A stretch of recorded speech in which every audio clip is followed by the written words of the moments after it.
Hi, and welcome to Crime, Cults, and Creeps.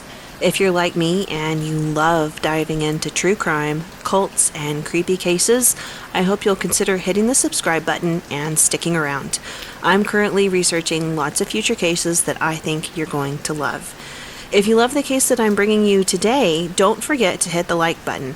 Also, if you have an interesting case that you think I would enjoy diving into, maybe something about a weird cult or some creepy history, I would love it if you would drop me something down in the comments or feel free to email me at crimecultsandcreeps@gmail.com. Alright, let's dive into the case of Katherine Knight. Katherine Mary Knight, dubbed Australia's Hannibal Lecter, was born on October 24, 1955, in Aberdeen, New South Wales, Hunter Valley, Australia. Her childhood was, at best, dysfunctional. Her mother, Barbara Rogan, was married to a man named Jack Rogan, with whom she shared 4 boys. The family lived in the small community of Aberdeen when Barbara began having an affair with Jack's co-worker, Ken Knight. Barbara soon discovered that she'd become pregnant with Ken's baby, and after facing increasing scrutiny and backlash from the small community, she divorced Jack and ran off with Ken Knight to live in the town of Marie. None of Barbara's 4 sons accompanied her. The 2 oldest boys stayed with their father Jack, and the 2 youngest boys were sent to live with an aunt in Sydney. Eventually, in 1959, following the death of Jack Rogan, Barbara's 2 oldest sons would go on to live with her once again. Barbara and Ken eventually married and went on to have an additional 4 children together, including a set of twin girls born in Tenterfield in 1959. One of those girls was Katherine Knight. Though their marriage was quite tumultuous, Barbara and Ken remained together for the rest of their lives. Now, it was quite clear that Barbara was never in love with her husband. When her daughters were quite young, she would often indulge them in intimate details of their relationship, but things the children were not meant to hear. She made it quite clear that she hated men in general, including their father, and she really hated the things that he made her do. As a young child, Katherine didn't have any friends. She was close to her twin sister and to her uncle, Oscar Knight. Oscar was a champion horseman who eventually went on to devastate not just Katherine, but the entire family when he took his own life in 1969. Throughout her life, Katherine has often claimed that the ghost of her uncle pays her frequent visits. In 1969, following the death of her uncle, Katherine's family moved back to Aberdeen, where she attended Muswell Brook High School. There she was called a loner. Other students said that she would often stand over the smaller students just to intimidate them. At one point, she assaulted a boy in her school with a weapon, and eventually there was an incident where she had acted out against a teacher, forcing the teacher to have to use physical force and restraint in order to contain Katherine's rage. It did result in an injury to Katherine. Now, one of the things that makes Katherine incredibly interesting is when she wasn't acting out, when she wasn't in one of her rages, she was known to be a model student who earned awards for good behavior. Unfortunately, Katherine never really did get much from school. When she was only 15, she left school for good, still unable to truly read and write. She was able to find work as a cutter in a clothing factory, but just 1 year later, she was able to land what she has referred to as her dream job, working at the local slaughterhouse. She was really quite good at this job. It was her dream job, after all, and she was quickly promoted to the deboning station, where she was gifted her own set of butcher's knives. Now, these were definitely one of Katherine's most prized possessions. In fact, she would often hang them above her bed when she lived in her home, saying that way they were quite convenient and would be handy if she ever needed them. Once Katherine had left school and landed her dream job, she really began to blossom. It was while she was working at the slaughterhouse that she met David Stanford Kellett in 1973. The pair quickly became thick as thieves. Now, I wish I could say falling in love changed everything for Katherine, but Kellett was really not the man of her dreams. Kellett had suffered a few personal tragedies on his previous job that had caused him to become quite a heavy drinker, using alcohol to combat his own personal demons. Prior to working at the slaughterhouse, he had been employed at the railway, and it was there, during a horrific accident, he watched his very best friend lose his life right in front of him. His friend had been shunting, which in the United States I believe they refer to as switching, and it's the act of moving one moving train car from one track to the other. Today, I think this is done remotely, but back in the 50s, 60s, and 70s, this would be a more hands-on type job, so you can imagine what type of awful accident could occur. Not long after that, yet another awful tragedy rocked Kellett's world. In Kempsey, a school bus got stuck while crossing the train tracks. Now, Kellett acted quickly, and he was able to help get quite a few people off the bus. In fact, one might even call his actions heroic. However, the train came before the bus was empty, and 6 children lost their lives. That was really what it took to push Kellett over the edge. His drinking got the best of him, and things began to spiral out of control for him. His behavior rapidly began to deteriorate, and that led to the loss of his job at the railroads. Eventually, he was able to bounce back and find a job in Aberdeen at the slaughterhouse, and that's where he met Katherine. The two quickly developed quite a tight bond. It was rumored that if Kellett found himself in a fight, Katherine would often step in to back him up with her own fists. Now, Katherine had quite a reputation for being physically violent. In fact, she made numerous threats to anyone who ever upset her or crossed her. Now, eventually, the pair went on to get married at Katherine's request in 1974. They arrived to their wedding service on Katherine's motorcycle. She drove, Kellett, fully intoxicated, riding on the back. Kellett stated that around that time, Katherine's mother, Barbara, had given him quite an interesting warning that he better watch out because Katherine would just mess him up. If you stir her up the wrong way or do anything that crosses her, you're screwed. And don't ever think of cheating on her because she will end you. Now, Katherine really did make sure and live up to that advice. In fact, on their very wedding night, when Kellett fell asleep after only pleasing her 3 times, she attempted to strangle him. Their relationship stayed that way, filled with violent altercations and fights. It was around a year after their wedding that Katherine discovered she was pregnant. It would be the first child for both her and Kellett.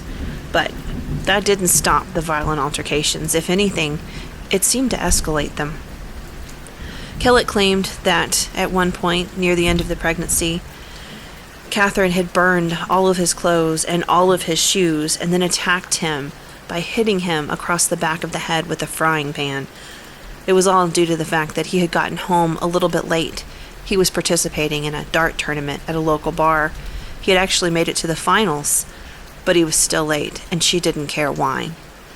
Now, once she hit him across the back of the head, Kellett did become frightened, and he ran. He made it to the neighbor's yard before he collapsed.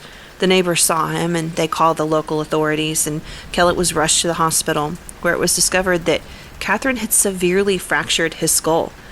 Police urged him to press charges, and initially he did, but Katherine managed to sweet-talk her way back into his heart, and eventually the charges were dropped. In May of 1976, following the birth of their first child together, a daughter named Melissa Ann, Kellett had finally reached his breaking point. He had grown tired of the constant, violent, aggressive attacks that Katherine was launching at him. The constant fighting was more than he could bear. He had actually met someone new. He'd been cheating on Katherine, and he decided to run off to Queensland with his mistress. Now I'm sure you can guess how Katherine took that news. The very next day, she was seen walking down Main Street with her daughter in a stroller, but it was no ordinary mom and daughter walk through town. Katherine was violently swinging the stroller from side to side. Onlookers feared for the safety of this newborn baby and quickly called the police. Once they arrived, they took Katherine into custody and then admitted her to St. Elmo's Hospital. There, she was diagnosed with postpartum depression, and she spent several weeks in the hospital before she was eventually given a clean bill of health, and she was released. Only one day after her release, Katherine wandered down to the railroad tracks just minutes before a train came and placed little baby Melissa Ann on the tracks. Then she stole an axe from the rail yard and ran off into town, where she began threatening to injure people. As her violent rampage unfolded, authorities were called, and Katherine was arrested and once again checked back into St. Elmo's Hospital.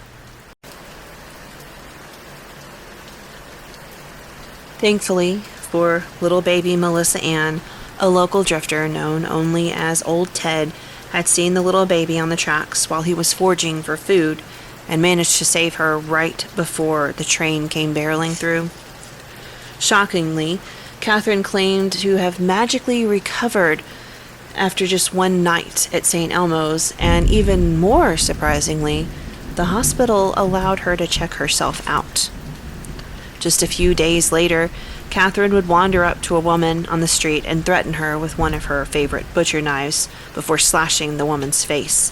She then demanded that the woman drive her to Queensland to find her husband, David Kellett. The woman, scared for her life, obliged. Along the way, Katherine demanded that they make a stop at a service station. It was there she decided that she wanted to attack a mechanic who had recently repaired Kellett's car. She blamed him for Kellett being able to drive off to Queensland. Had he not fixed the car, after all, Kellett would have been stuck. Once they arrived at the service station, Katherine was fixed on finding the mechanic, and the woman managed to escape. Now, it didn't take long for other people at the service station to notice her erratic behavior and call the local authorities. When police arrived on the scene, Katherine rapidly took the first hostage she could find, a young boy, and threatened his life. Thankfully, police were able to apprehend her. They took her down using brooms. The boy was safe, and Katherine was checked back into a hospital, but this time, instead of going back to St. Elmo's, she was handed over to Morisset Psychiatric Hospital. Once she was admitted, she told the nurses of her plan for the day. She wasn't simply looking to locate her husband, David Kellett, in Queensland. She intended to kill both him and his mother. The authorities chose to alert Kellett to what Katherine had been planning. Interestingly enough, once he heard what she had planned to do to he and his mother, he chose to end his relationship with his mistress, grab his mother, and head back to Aberdeen in order to support Katherine. She was released from the hospital on August 9th of 1976 into the care of her husband David Kellett and his mother. Together they all moved to a city called Ipswich, located just to the west of Brisbane, and it was there that Katherine found work at yet another slaughterhouse, Dinmore Meatworks, and it really did seem to put a smile on her face for a while. On March 6, 1980, she gave birth to her second daughter, Natasha Marie. After all that, the couple still weren't destined to make it. In 1984, Katherine took both her daughters and left Kellett. First, she moved in with her parents in Aberdeen, and then she found a house to rent for herself in Muswellbrook, not far from Aberdeen.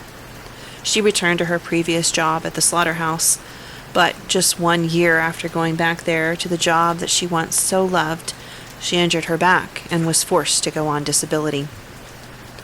Then, because she no longer needed to live close to her job, the government gave her a housing commission in Aberdeen, forcing her to move back. In 1986, Katherine met a man named David Saunders.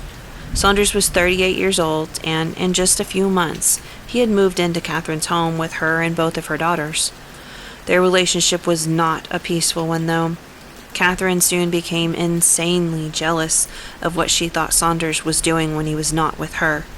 She would often kick him out of their shared home during their many fights. Saunders had never gotten rid of his personal apartment when he met her and moved in with her, and he would frequently go back to living there until Katherine would come and beg him to go back home with her. Katherine continued to exhibit signs of instability. In May of 1987, as she continued to suffer from constant fits of jealousy, She picked up Saunders' 2-month-old dingo puppy and slit the dog's throat right in front of him. She told him that that was exactly what she planned to do to him if she caught him cheating on her. She then told him she would also knock him unconscious with a frying pan. If it sounds familiar to you, that's because that's what happened to her first husband. Her violent and aggressive personality continued to take hold. In June of 1988, Katherine gave birth to yet another daughter, Sarah, the third for her and the first for Saunders. In an effort to make their family work, Saunders put down a partial deposit on a home for the family, and Katherine later paid the rest of the deposit off with her workers' compensation in 1989. She then went on to decorate the home in true Katherine fashion with animal skins, skulls, horns, rusty animal traps, leather jackets, old boots, machetes, rakes, and even pitchforks. It was not simply just a motif she planned for the home. Not a single inch of space was left bare in the house, including the ceilings. But just as before, Katherine and Saunders continued to argue and fight, and eventually things got worse. During one especially violent altercation, Katherine lost her temper, grabbed a pair of scissors, and stabbed Saunders in the stomach. Following the fight, Saunders decided that he had finally had enough of Katherine and her anger. He picked up and moved back to Scone. He would later return to their shared home in Aberdeen to try to get some of his belongings, only to discover that Katherine had cut up every piece of clothing he left in the home. At this point, Saunders began to fear for his safety. He knew that Katherine often had violent outbursts, and they had been getting steadily worse. He decided, in his best interest, to take a leave of absence from work, and he went into hiding for a short time. He thought if he stayed away long enough, Katherine would eventually cool down, and he could at least visit his daughter. During his time in hiding, Katherine did attempt to locate him, but not one single person would tell her where he was. Several months later, when Saunders thought things might have calmed down a bit, he did return to see his daughter, only to discover that Katherine had gone to the police and told them that she was afraid of him. She had been able to obtain an apprehended violence order against him. It's similar to a restraining order. I assume she had lied and told the police that she was somehow living in danger from Saunders instead of the truth. Katherine did eventually move on with her life and met a man named John Chillingworth in 1991. John was a former co-worker from the slaughterhouse, and it did not take long for Katherine to discover that she once again was pregnant. Not much is listed about this particular relationship with Chillingworth, but the following year, in 1992, Katherine gave birth to a son, Eric Chillingworth. Katherine and Chillingworth dated for about 3 years, but during that time, Katherine had already met someone new, a man she carried on a long-term affair with, and eventually decided to leave Chillingworth for in order to be with him. And this is how she met John Price. And this is where our story truly begins. John Charles Thomas Price was born on April 4th, 1955. He was the oldest of 6 children. John had a very limited education. He had quit school when he was only 14 years old, and he could barely read or write. John had a reputation of being a very hard worker. He took on many laborious jobs throughout his life, including heavy machinery, trucking, and mining. People who knew him often described him as a terrific bloke, a hard worker, and he was generally liked by anyone who met him. John had previously been married to a woman named Colleen, and the couple had 3 children together, a son and 2 daughters. But after 15 years, the marriage simply fell apart, and the couple had gotten divorced in 1988. There was no animosity between them, though. Colleen and John remained on good terms and co-parented quite well together. Their youngest child, their son, had remained with Colleen while their older 2 daughters had gone on to live with John. One night at the local pub, John and Katherine met and instantly felt a spark. The two wasted no time and began dating. even though Katherine was still in a relationship with Chillingworth. John Price was fully aware of Katherine's violent reputation, but still chose to not only date her, but to move her into his home with his children. His daughters generally liked Katherine, and with John making plenty of money working in the mines, the family was fairly happy aside from a few violent arguments. In fact, when John was asked about things between the pair when they initially moved in together, he was quoted as saying, "Life is a bunch of roses." While things started out well, Katherine really just couldn't help but to be herself. In 1998, the couple had a huge fight. Katherine was absolutely furious over the fact that John refused to marry her. In retaliation, she decided to videotape items in the home that she claimed John had stolen from work. She then went on to send that videotape to his boss. Now, the items that she had videotaped were medical kits. They were all expired. John had taken them from the trash. However, that was a violation at his work, and once his boss found out, John lost his job of 17 years. That same day, he was absolutely furious, and he kicked Katherine out of his home. Katherine, of course, was angry, but she returned to her own home. It only took a few months for John to miss her, and the couple rekindled their romance. John once again allowed Katherine to move back into his home. But, in her true fashion, Katherine didn't change, and the fighting became even more frequent and more violent. Soon, John's friends told him that as long as he continued to have a relationship with Katherine, they wanted nothing to do with him. In February of 2000, the couple had one of their biggest blows ever. Following a series of assaults that Katherine had launched on Price, she finally ended up stabbing him in the chest. This pushed Price over the edge, and he kicked her out of his home. It was really a breaking point for John, and on February 28th, he went to Scones Magistrates Court on his way to work and took out a restraining order against Katherine in an attempt to keep her not only away from him, but also his daughters. It was at this point that Price realized how unsafe he was and began to worry that the woman he had brought into his home posed a real threat for him and his children. Before the stabbing, the fighting had been increasing and continuing to worsen, and the stabbing was just a pivotal moment that pushed John to understand how dangerous Katherine truly was. He was scared for his life. After getting a restraining order, he arrived at work, clearly shaken. There, he told his boss and his coworkers how bad the situation actually was, and that if he didn't return to work the following day, it was because Katherine had ended him. His coworkers pled with him to not return home that day, many of them offering him places to stay, but John was worried about the safety of his daughters and ended up going home that evening. When he arrived at his house, it was empty. Katherine wasn't there, but neither were his children. He discovered she'd sent them to a friend's house for a sleepover.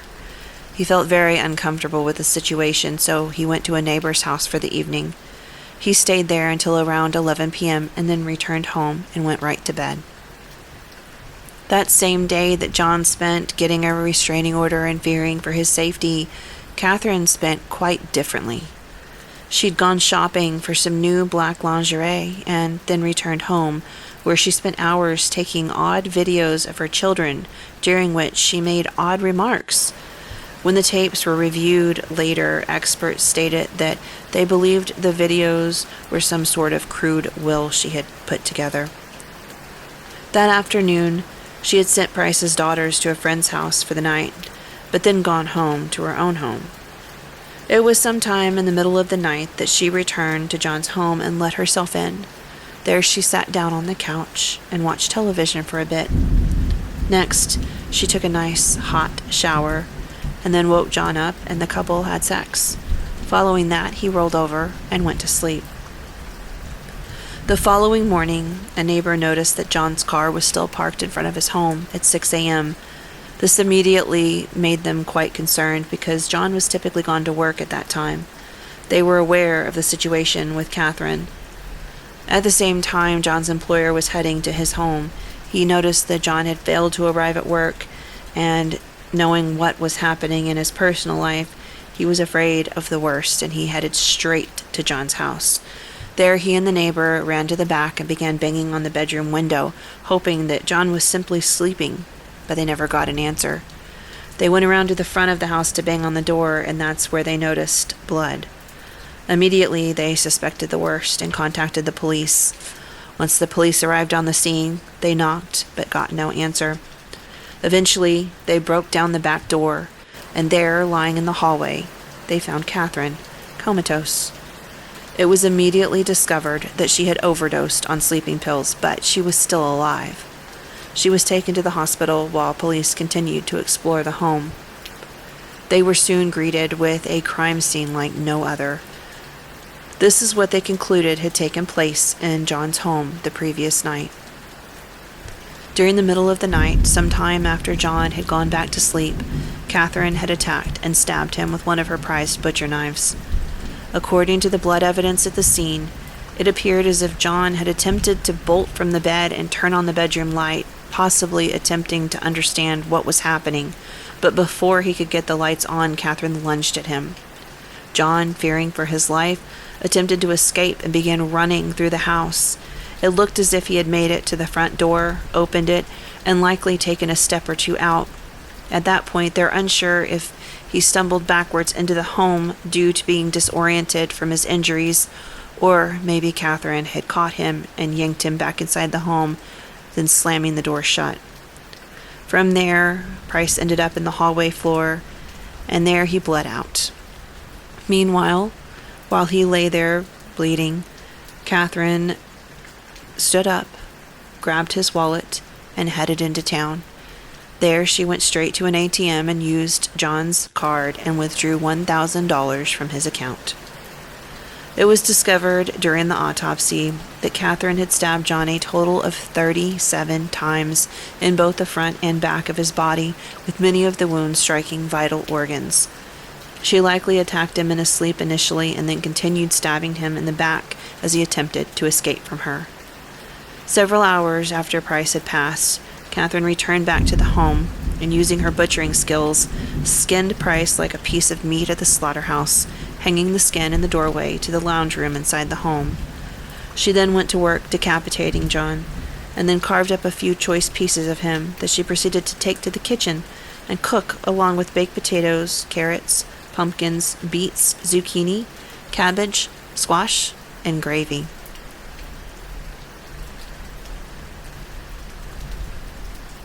During the initial investigation of the home, when looking in the dining room, police discovered 2 places set at the table with plates overflowing with food. Next to each plate was a small, handwritten note, each one containing the name of one of Price's daughters.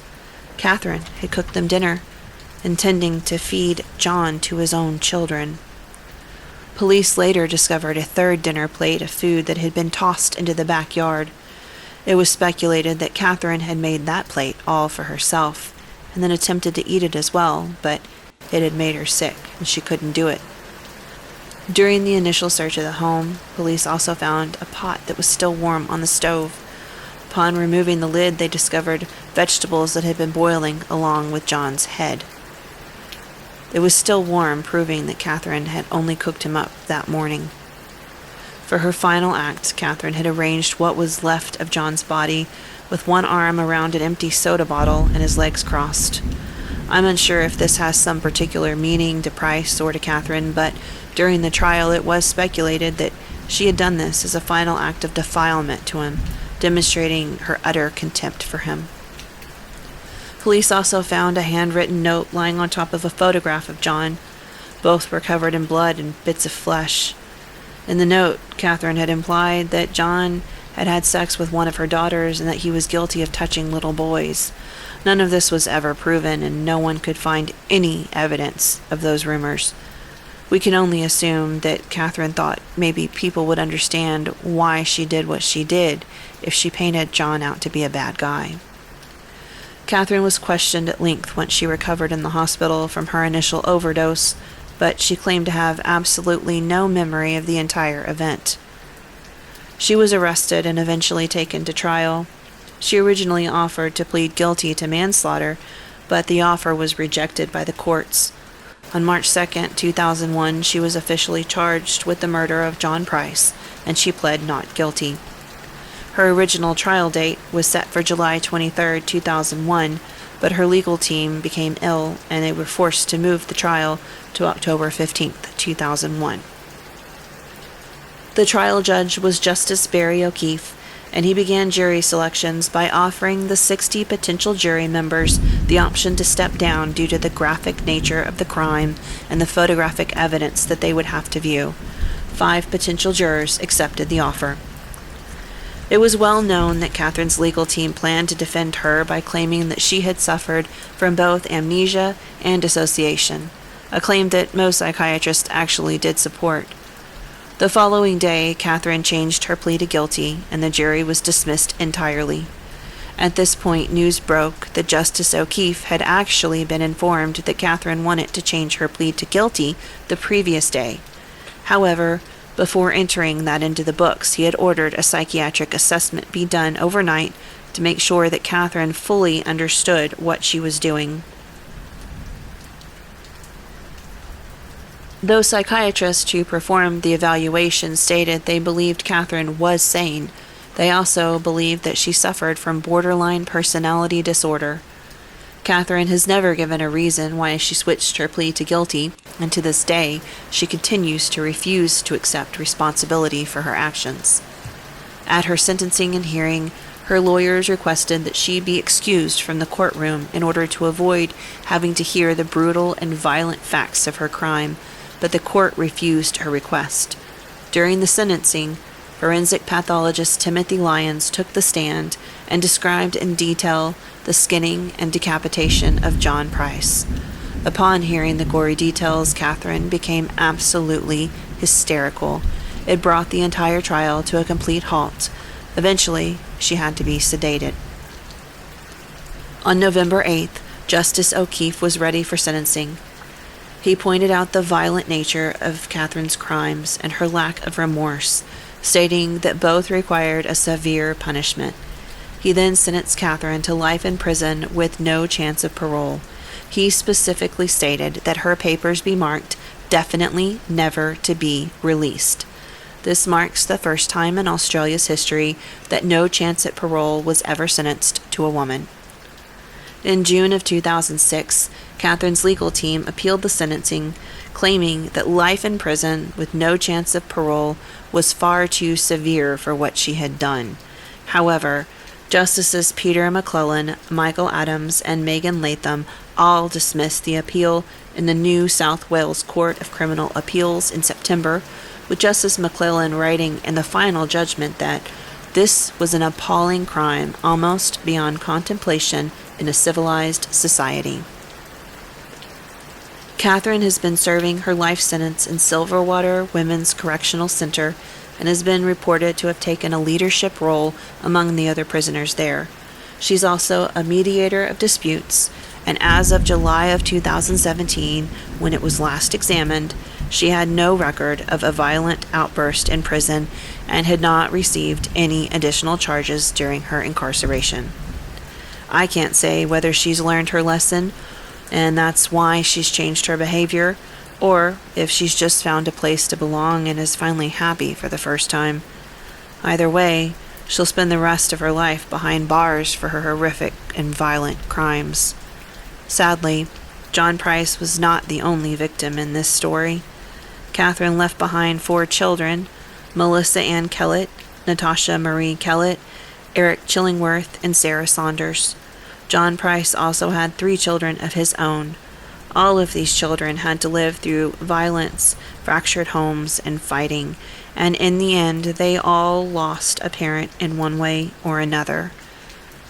Today, these children all keep to themselves, avoiding any attention for Katherine's crimes, so there's no real information or updates about them. But my hope is that each and every one of them were able to move on and find peace in their lives following such horrible and tragic events. This wraps up the case of Katherine Knight, Australia's Hannibal Lecter. I hope you enjoyed this one. If you did, be sure to smash that like button and hit that subscribe button to keep up with all my content. I have lots of cases I'm working on. Again, if you have any crimes, cults, or creepy cases you think I might like, be sure to drop them in the comments or email me at crimescultsandcreeps@gmail.com. Thanks for watching.